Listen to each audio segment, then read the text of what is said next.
Assalamualaikum warahmatullahi wabarakatuh. Perkenalkan, nama saya Septiana MPM 20424078.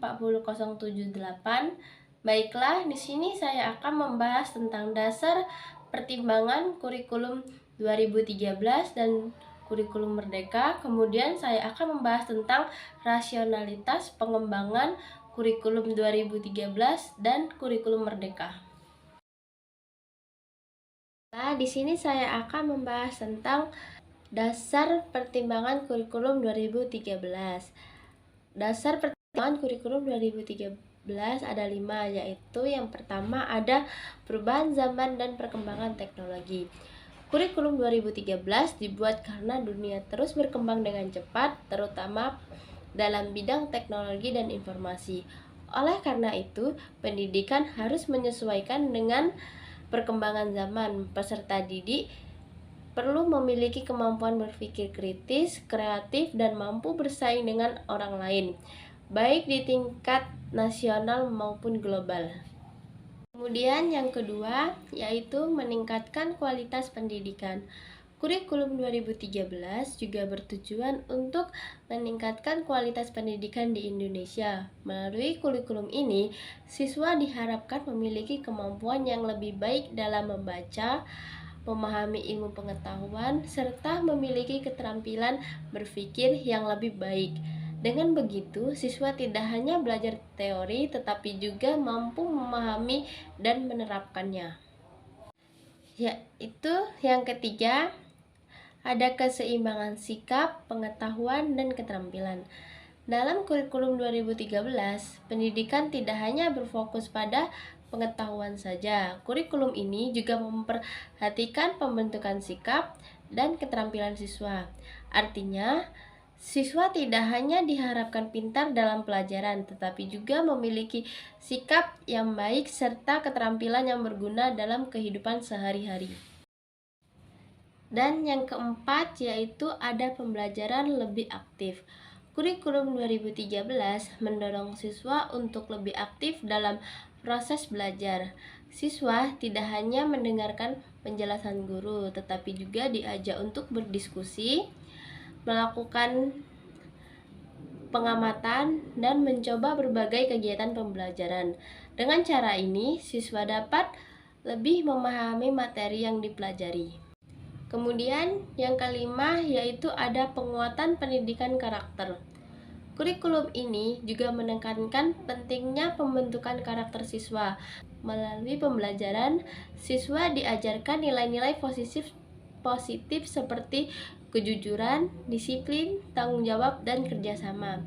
Tujuannya agar siswa tidak hanya cerdas secara akademik, tetapi juga memiliki kepribadian yang baik.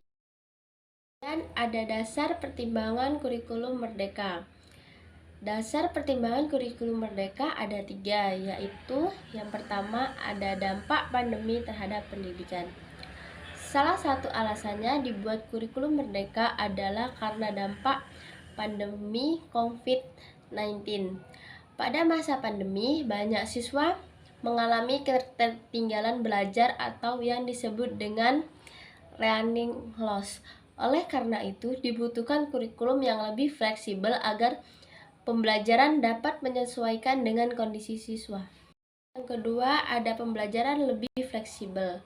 Dalam kurikulum merdeka, guru diberikan kebebasan yang lebih besar dalam memilih cara atau metode pembelajaran.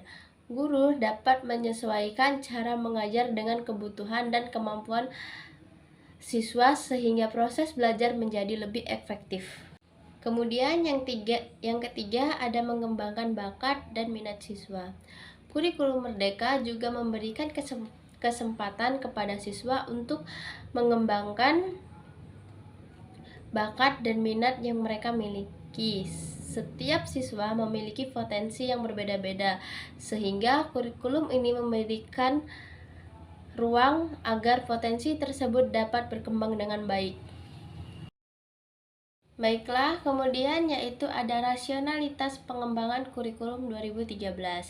Rasionalitas pengembangan kurikulum 2013 ada 3, yaitu yang pertama menyesuaikan kebutuhan abad 21. Pada abad ke-21, siswa tidak hanya membutuhkan pengetahuan tetapi juga keterampilan seperti berpikir kritis, kemampuan berkomunikasi, bekerja sama, dan kreativitas. Oleh karena itu, kurikulum 2013 dikembangkan untuk membantu siswa memiliki kemampuan tersebut. Baiklah, kemudian yang kedua yaitu ada meningkatkan kualitas pembelajaran. Dalam kurikulum 2013, pembelajaran menggunakan pendekatan ilmiah. Pendekatan ini meliputi kegiatan mengamati, menanya, mencoba, menalar, dan mengomunikasikan.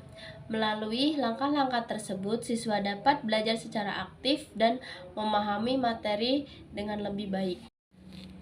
Selanjutnya yang ketiga yaitu membentuk karakter siswa. Kurikulum 2013 juga bertujuan untuk membentuk karakter siswa. Pendidikan tidak hanya menekankan kecerdasan akademik, tetapi juga sikap dan moral yang baik. Dengan demikian, siswa diharapkan menjadi pribadi yang berilmu dan berakhlak baik. Selanjutnya yaitu ada rasionalitas pengembangan kurikulum merdeka. Dalam rasionalitas pengembangan kurikulum merdeka ada 3, yaitu yang pertama, memberikan kebebasan belajar. Kurikulum merdeka memberikan kebebasan kepada siswa dalam proses belajar.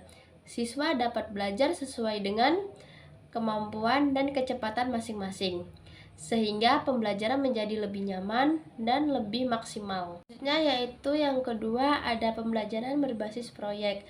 Dalam kurikulum ini, pembelajaran dilakukan melalui kegiatan proyek yang berkaitan dengan kehidupan nyata. Dengan cara ini, siswa dapat belajar dari pengalaman langsung dan lebih memahami materi yang dipelajari. Kemudian, yang ketiga yaitu materi lebih sederhana dan fokus.